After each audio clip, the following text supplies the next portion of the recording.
I am sitting in the passenger seat of my car right now, staring at the front door of my house, and my hands are shaking so hard I can barely hold my phone. It is our 5th wedding anniversary today.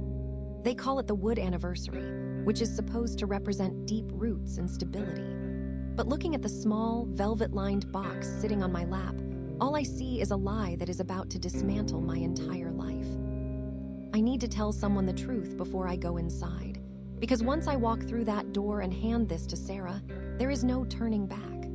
I have spent the last 6 months orchestrating a masterpiece of deception, and the weight of it is starting to crush my chest. To understand why I did this, you have to understand Sarah. She is the kind of person who remembers the name of your childhood pet and the exact shade of blue your mother wore to our wedding. She values authenticity above everything else. She hates synthetic fabrics, she hates fake smiles, and she absolutely loathes jewelry that does not have a soul. For her, a gift isn't just an object. It is a physical manifestation of how much you know her. On our 1st anniversary, she gave me a hand-bound journal filled with sketches of every place we had visited that year. I gave her a necklace from a high-end department store. She smiled, she thanked me, and she wore it once. Then it disappeared into the back of her jewelry box. That was the first time I realized that money means nothing to her, but effort means everything. The problem is that I am not the romantic hero she thinks I am. I'm a guy who works in corporate logistics. I think in terms of efficiency, spreadsheets, and bottom lines. I love her more than I have ever loved anything, but I do not have a creative bone in my body. Every year, the pressure builds. Every year, I feel like I am failing a test I did not study for. And this year, I decided I was tired of failing. I wanted to give her the ultimate story. I wanted to give her something so rare and so personal that it would cement my status as the perfect husband forever. It started in October. We were walking through a small local museum, and she stopped in front of a display of Victorian mourning jewelry. It was this intricate brooch made of woven hair and gold. She pressed her hand against the glass and whispered that it was the most beautiful thing she had ever seen. She talked about the dedication it took to weave something so delicate, how it represented a love that transcended time. I saw the look in her eyes, and a light bulb went off in my head. But I did not want to buy an antique. I wanted her to think I had made something like that for her. I started researching. I looked up tutorials on hair weaving, goldsmithing, and gemstone setting. Within 48 hours, I realized I was in over my head. My fingers are thick and clumsy. I tried to weave a simple braid with some synthetic thread, and it looked like a bird had been electrocuted in my hands. I could not do it. But instead of giving up and buying a nice watch, I doubled down. If I could not make it, I would find someone who could, and then I would learn enough about the process to pretend that I had done the work myself. I found a craftsman in a small town 3 states away. His name was Elias, and he was a master of traditional jewelry techniques. I told him a story. I told him I wanted to surprise my wife with a custom piece for our 5th anniversary, but I wanted it to look like it was made by a passionate amateur who had spent months learning the craft. I told him I wanted it to be slightly imperfect, but beautiful. Elias was confused. Most people pay him to make things perfect. I was paying him a premium to make it look like I had struggled through the process. Over the next few months, I lived a double life. Every Tuesday and Thursday, I told Sarah I was staying late at the office for a new project. In reality, I was driving to a rented workshop space downtown. I filled that space with tools I did not know how to use. I bought scrap metal, soldering irons, and books on metallurgy. I made sure to leave metal filings on my clothes. I purposefully burned my fingertips with a lighter so I would have the calluses and scars of a jeweler. I even took photos of myself sitting at the bench, looking tired and frustrated, surrounded by failed attempts. Meanwhile, I was shipping materials to Elias. I sent him a lock of my own hair and a lock of Sarah's hair that I had carefully harvested from her hairbrush over several weeks. I sent him a raw, uncut sapphire because I knew Sarah loved the idea of things in their natural state. I spent thousands of dollars on his labor, his silence, and his ability to mimic the specific aesthetic I was aiming for. We communicated through an encrypted app. He would send me progress photos, and I would tell him where to add a little wobble in the gold wire or where to make the polish look a bit duller.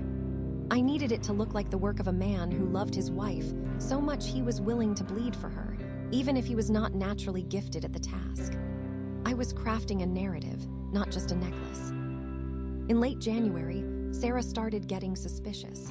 Not about another woman, but about my health. She noticed the burns on my hands. She saw the dark circles under my eyes from the stress of maintaining the lie. One night, she sat me down at the kitchen table and took my hands in hers.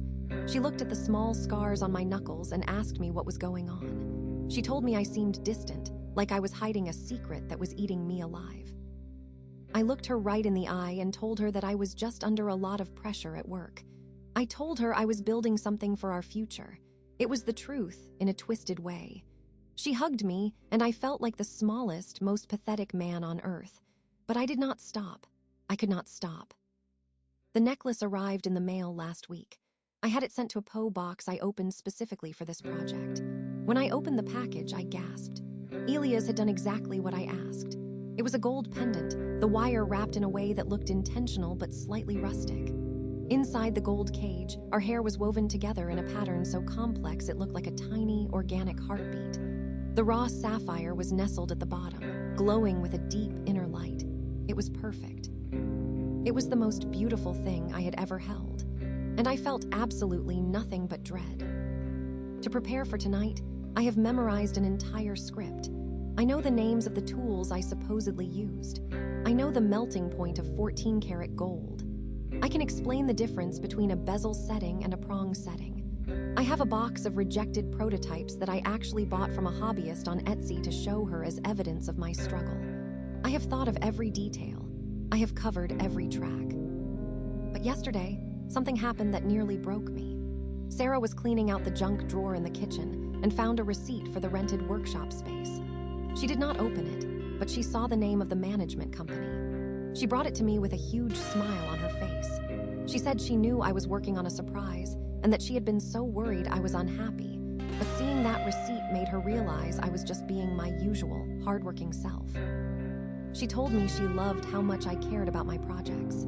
She kissed my cheek and walked away, leaving the receipt on the counter. She thinks I am renting that space for my own hobbies. She thinks I am finding myself. She has no idea that the space is empty except for a pile of dust and some staged photos. Every time she looks at me with those trusting eyes, I feel a physical pain in my stomach. It is like I am building a house on a foundation of quicksand, and I am about to invite her to move in. Why did I do this? I ask myself that every minute.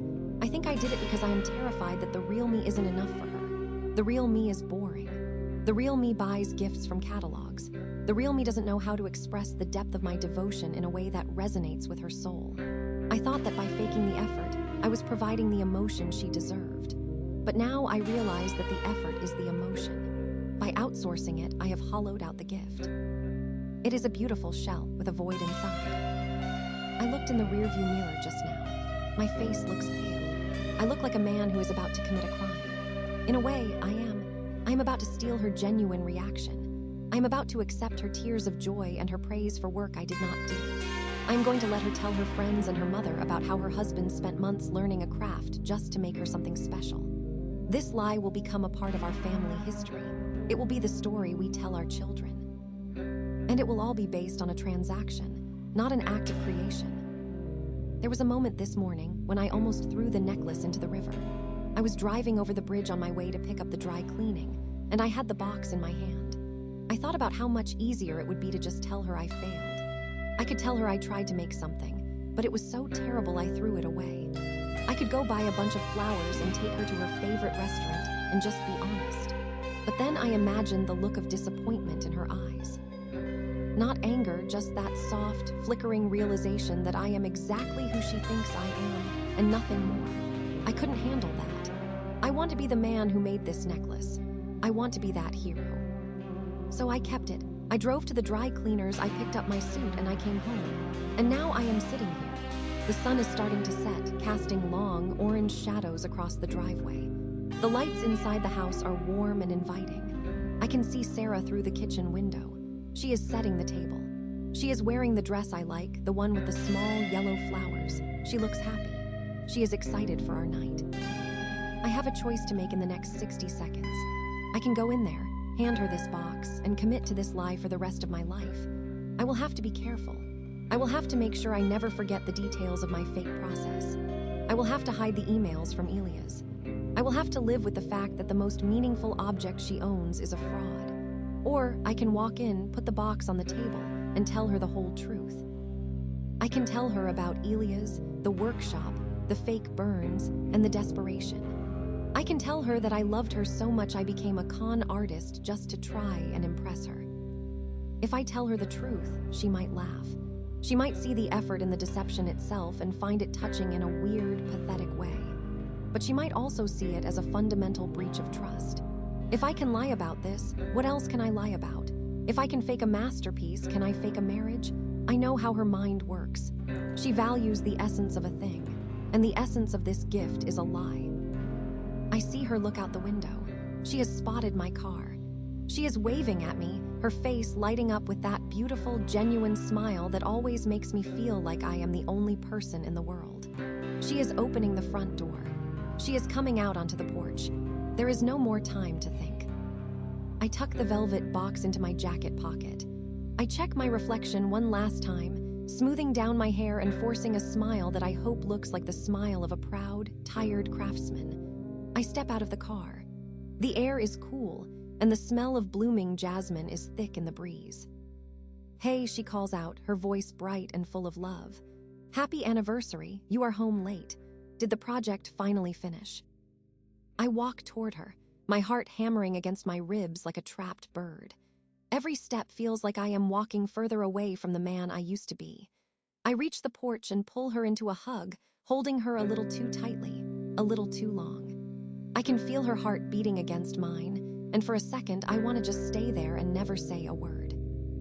"I have something for you," I say, my voice steady despite the chaos inside me. I have been working on it for a long time. We go inside. The house smells like the rosemary chicken she has been roasting. The table is beautiful. I lead her over to the sofa and sit her down. I take a deep breath and I reach for the box. I see her eyes widen as she sees the size of it. She is already starting to tear up. She thinks she knows what is coming. She thinks she is about to see a piece of my soul. I open the box. The gold glints under the living room lamps. The sapphire catches the light, throwing small blue sparks across her face. She gasps, her hand flying to her mouth. She leans in, looking at the intricate weave of the hair, the slightly uneven gold wire, the raw beauty of the stone. "Oh, Mark," she whispers, "it is incredible. Where did you find this?" I take a breath. This is it, the point of no return. I look at her, seeing all the love and trust reflected in her eyes, and I realize that I am not strong enough to be honest. I am too cowardly to lose the way she is looking at me right now. "I did not find it," I say, my voice dropping to a confidential, intimate tone. "I made it. I spent the last 6 months learning how to do it because I wanted you to have something that came from my own hands." The lie tastes like ash in my mouth, but she doesn't notice. She is crying now, real, beautiful tears that track down her cheeks. She reaches out and touches the gold with the tip of her finger, her touch as light as a feather. She tells me it is the most precious gift she has ever received. She tells me she had no idea I was so talented, so patient, so devoted. She calls me her artist. I fasten the necklace around her neck. The metal is cold, but she says it feels warm against her skin. She spends the rest of the evening talking about the details, asking me how I managed to braid the hair so tightly, asking about the heat of the torch and the weight of the hammer. I answer every question perfectly. My research pays off. I tell her about the nights I spent in the workshop, the frustration of the gold breaking, the joy when the stone finally set. I am giving the performance of a lifetime. By the time we go to bed, she is exhausted from the emotion of the night. She falls asleep almost instantly, her hand clutching the pendant as it rests against her chest. I lie awake next to her, staring at the ceiling. The silence of the house feels heavy. I should feel triumphant. I pulled it off. I gave her the perfect anniversary. I am the man she wants me to be. But as I watch her breathe, I realize the cost of my victory. Every time she wears that necklace, I will see the face of Elias. Every time she tells someone the story of how I made it, I will feel the phantom weight of the tools I never used. I have created a beautiful memory, but I have also created a prison for myself. I will have to maintain this character for the rest of my life. I will have to pretend to have a passion for a craft I despise. I will have to live with the knowledge that her favorite thing about me is a fiction. I reach out and touch her hair, the same hair that is now woven into a lie around her neck. I wonder if there will ever come a day when I can tell her the truth. I wonder if the truth would be a gift or a curse. But for now, I just lie there in the dark, a master of logistics who successfully delivered a product, and a husband who has never felt more like a stranger in his own home. The next morning, the sun fills our bedroom with a bright, unforgiving light. Sarah is already up, standing in front of the vanity mirror, adjusting the necklace. She looks radiant. She sees me watching her in the mirror and blows me a kiss. She tells me she never wants to take it off. She says she feels like she is wearing a piece of my heart. I smile back at her, the mask firmly in place. I tell her she looks beautiful. I get out of bed and start my day, moving through the routines of our life as if nothing has changed. But everything has changed. The house feels different. The air feels thinner. I go down to the kitchen and see the empty box sitting on the counter. It looks like a tiny coffin for the truth. I decide to take the day off. I tell her I want to spend more time with her, but the reality is I cannot bear the thought of being alone with my thoughts in the office.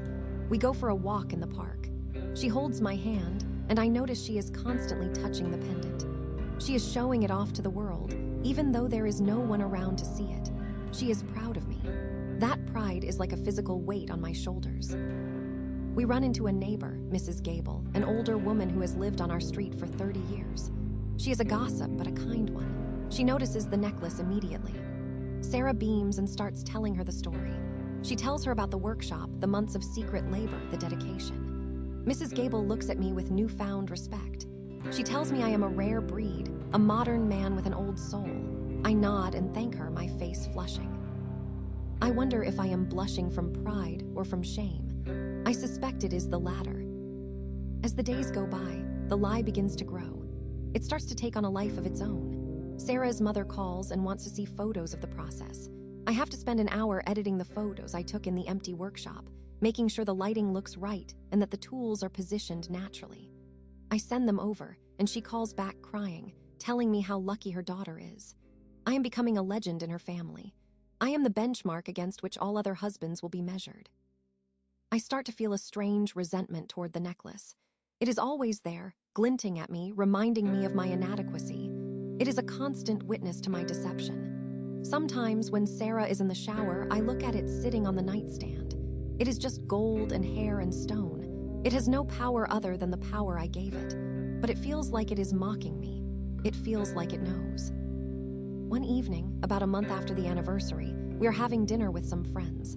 One of them, Dave, is a hobbyist woodworker. He starts talking shop with me. He asks about the grain of the gold, the tension of the weave, the specific type of flux I used for the soldering. I am prepared for the technical questions, but then he asks me something I didn't expect. He asks me what it felt like the moment I realized the piece was finished. He asks about the emotional journey of the creation. I freeze for a second. I have all the facts, but I don't have the feeling. I have to invent it on the spot. I talk about the relief, the sense of accomplishment, the way the light hit the stone in a way that made all the hours of work worth it. I am eloquent. I am moving. People at the table are leaning in, captivated by my story. I am a great storyteller. That is the one thing about this that is actually true. After dinner, Sarah tells me that was the most beautiful thing she has ever heard. She says she feels like she understands me better now than she ever has. She says the necklace isn't just jewelry anymore. It is a map of my inner world. I feel like I am drowning. The more she loves the lie, the more she is loving a version of me that does not exist. I am losing her by keeping her. I start to have nightmares. In the dreams, the necklace starts to grow. The gold wires turn into vines that wrap around Sarah's neck, tightening every time I tell a lie. I try to cut them off, but my tools are made of paper. I wake up gasping for air, reaching out to make sure she is still breathing. She always is, and she always wakes up and comforts me, thinking I am just stressed from work. Her kindness is the sharpest blade of all. I decide I need to get rid of the evidence. I go to the rented workshop one last time. I pack up the tools I bought, the scrap metal, the books. I load them into my car and drive to a donation center in another town. I delete the encrypted app. I delete the emails from Elias. I scrub my digital life of any trace of the transaction. I want to believe that if I remove the tracks, the lie will become the only reality. I want to believe that I can become the man who made the necklace through sheer force of will. But then a letter arrives. It is a handwritten note from Elias. He sent it to our home address. My heart stops when I see the return address. I catch the mail before Sarah can see it. I take it to my car and tear it open. It is a simple note. He says he was looking through his records and realized he forgot to include a small certificate of authenticity for the sapphire. He says he enjoyed working on such a unique project and wishes us a happy anniversary. I stare at the paper. It is a ticking time bomb. If Sarah had seen this, everything would have ended. I realize that I can never truly be safe. There will always be a paper trail, a witness, a slip of the tongue. I am a fugitive in my own life. I burn the letter in a metal trash can in the garage, watching the flames consume the evidence. I stay there until there is nothing left but gray ash. That night, Sarah finds me in the garage. She asks me what I am doing. I tell her I was just cleaning up some old papers. She looks at the ash in the can and then looks at me. For a second, her expression is unreadable. My heart stops. Does she know? Has she noticed the way I flinch when she mentions the necklace? Has she seen through the carefully constructed facade? She doesn't say anything for a long time. She just stands there in the doorway, the light from the kitchen framing her silhouette. The necklace is visible, hanging around her neck, reflecting the dim light of the garage. "Mark," she says softly, "you know I love you, right?" "Of course," I say, my voice cracking. "And you know that you don't have to prove anything to me?" She continues, "You don't have to be a hero, you just have to be you." I feel a surge of hope. Is she giving me an out? Is she telling me she knows and she doesn't care? I open my mouth to tell her. I feel the words rising up, the confession that would set us both free. I want to tell her about Elias and the workshop and the fear that I am not enough. I want to strip away the gold and the hair and just be the man who bought a necklace because he didn't know how else to say I love you. But then she smiles. It is that same genuine, trusting smile. "I am just so glad you finally found a way to show me who you really are," she says. "This necklace, it is the truest thing we have." The words hit me like a physical blow. The truest thing we have is a lie. The hope vanishes, replaced by a cold, hard certainty. I cannot tell her. I can never tell her. It would not just be admitting to a lie. It would be destroying the version of me that she has fallen in love with. It would be taking away the thing that makes her feel most seen and most cherished. I walk over to her and take her in my arms. I tell her I love her. I tell her she is my world. I play the part. I do it well. So here I am. It has been 6 months since that anniversary. Sarah wears the necklace every single day. She has started taking jewelry making classes herself, inspired by my supposed talent. She asks me for advice on her projects. I have to pretend to know what I am talking about, using the jargon I memorized to guide her. I am her mentor now, as well as her husband. Every day is a tightrope walk. Every day is a performance. I am exhausted, I am guilt-ridden, and I am more deeply loved than I have ever been in my life. It is a bizarre, agonizing paradox. I have forged a masterpiece, and in doing so, I have forged a life that I don't recognize. Sometimes, late at night, I look at her while she sleeps.